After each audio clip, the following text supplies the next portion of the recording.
everyone. So today let's start a discussion on measures of central tendency. So what is central tendency? Central tendency is that property of concentration of the values around a central value of the data. And this measures of central tendency helps you find the middle or the average of the data set.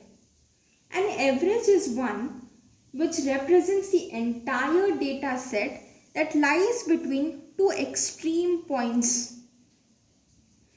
And so these types of measures tendency are, first one is mean, median and mode. So these three are the most common measures of central tendency that are used. And the other two can be named as geometrical mean and the next one as harmonic mean. So let's start with the first one, that is mean or the average.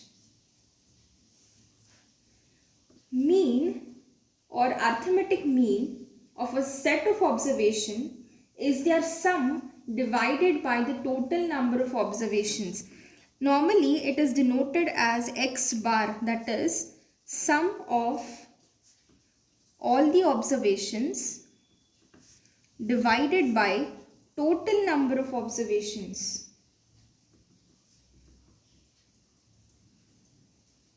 That is usually denoted as summation of x divided by n. Here n denotes the number of observations and here summation means the total of all the observations. So it is denoted as summation. So let's take a small simple problem on this type of problem, that is mean. So the question says that calculate mean for the following data of height in inches of a data set of students by direct method. So it is a very simple problem. Here the observations are just given randomly, that is 60, 61, 63 and all. So here we see that the number of observations, when you count, it will be 14, that is n is 14. That is 1, 2, 3, 4, 5, 6, 7, 8, 9, 10, 11, 12, 13 and 14. Here we see that the mean formula is given by summation of x divided by n. Summation means the sum total of all these observations that are given over here. That will be the total. When we add this, we will get 885 divided by 14. So what is the answer? We get that 63.21 inches is the average. So what we, as per the definition, what we said, that an average is one that represents the entire data set. This here average, that is mean, is representing the entire data set and it lies between two extreme observations. Here it helps us in finding the middle value of the entire data set. So here we see that the average of all these observations is 63.21 inches.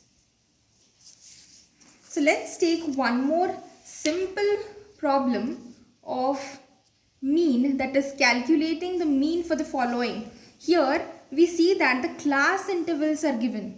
So previously there were just observations, which was a very simple problem. So now first initially we need to name the class intervals as following.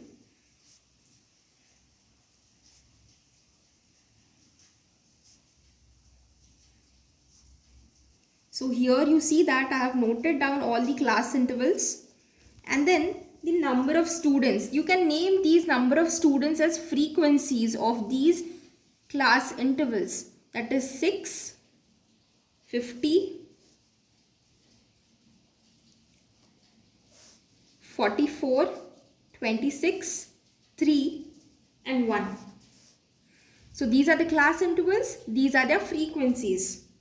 And here as we see that there are class intervals given over here. So here we need to find the middlemost value of these class intervals. That is, x is equal to lower class limit plus upper class limit divided by 2. That is, I'll just show you an example over here. 10 plus 25 divided by 2. That is 35 by 2 is 17.5. So as per this, we need to calculate for all. That is 32.5, 47.5, 62.5, 77.5, 92.5. So these are the x values, that is middlemost.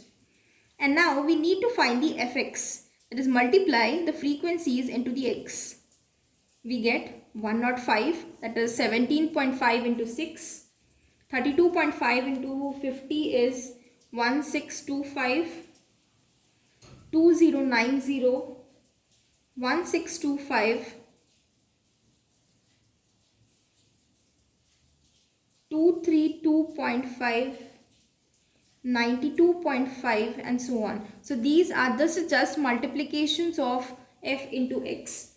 So here we need to add these all, that is sum, that is summation of fx.